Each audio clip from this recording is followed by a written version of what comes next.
LVMH a publié ses résultats du premier semestre 2025.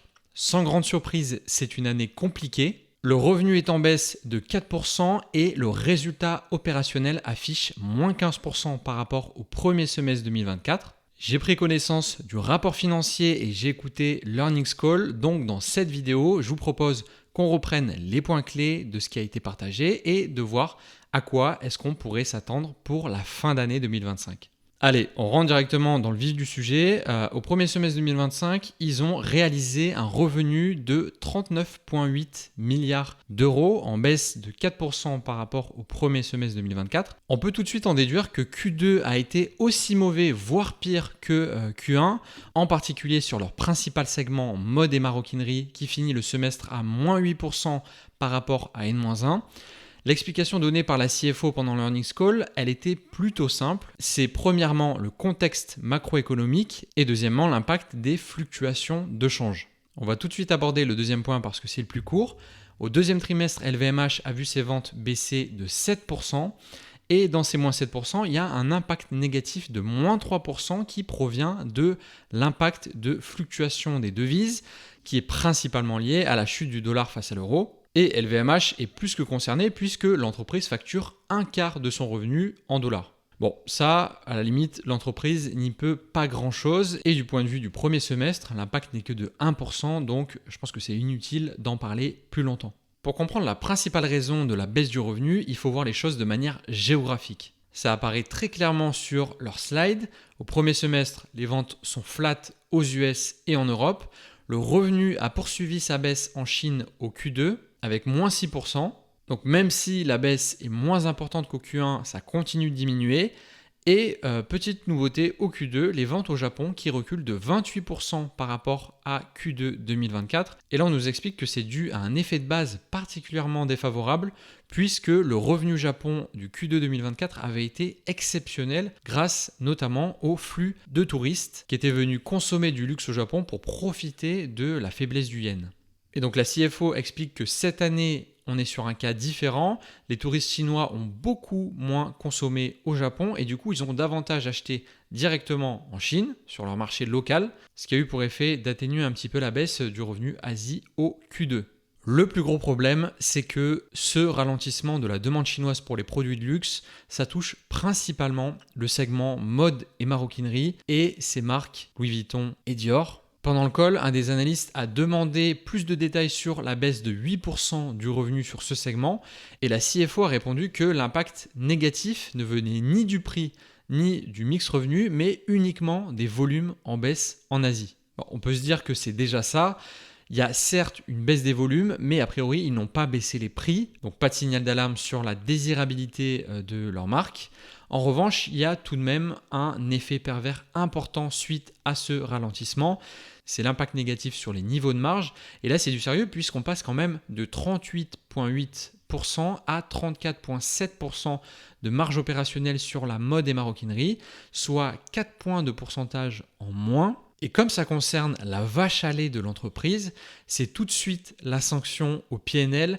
Le résultat opérationnel est en baisse de 15% par rapport au premier semestre de l'année dernière. Il faut environ 1,6 milliard d'euros en moins, donc c'est plutôt à noter. Et là où c'est dangereux, c'est que cet impact négatif sur le niveau de marge opérationnelle, il est mécanique. Si vous vendez moins, vos coûts fixes, donc liés aux boutiques, aux ateliers, à la main-d'œuvre, etc., pèsent proportionnellement plus lourd et donc vous avez un effet de levier négatif sur la marge opérationnelle.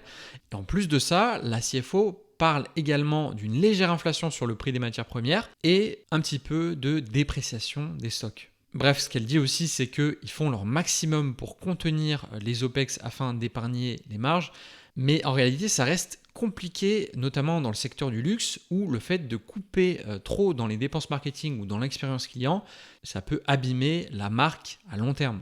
Maintenant, qu'est-ce qu'on peut attendre de Q3 et de la fin d'année 2025 plus généralement ? En juin, j'avais parlé des vents contraires à moyen terme auxquels LVMH pourrait éventuellement faire face. Et j'avais expliqué en quoi j'étais pas convaincu par le ratio risk-reward d'un investissement sur 10 ans. Donc là, on était sur de l'hypothétique. Mais actuellement, les vents contraires auxquels ils font face, ils sont bien réels et ils pèsent sur leurs résultats. Donc il y a premièrement la faiblesse du dollar qui pèse sur une partie des ventes.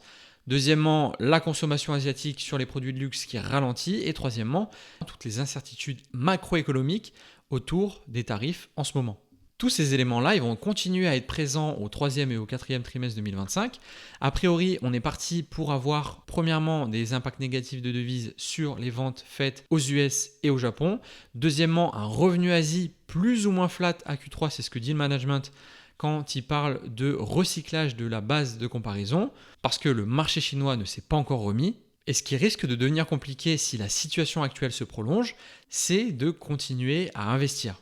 Un revenu qui décroît plus une marge opérationnelle qui diminue, ça veut dire moins de cash généré que tu peux réinvestir dans le business, sachant que tu as une partie du cash que tu lâches uniquement pour maintenir les boutiques, les ateliers, etc.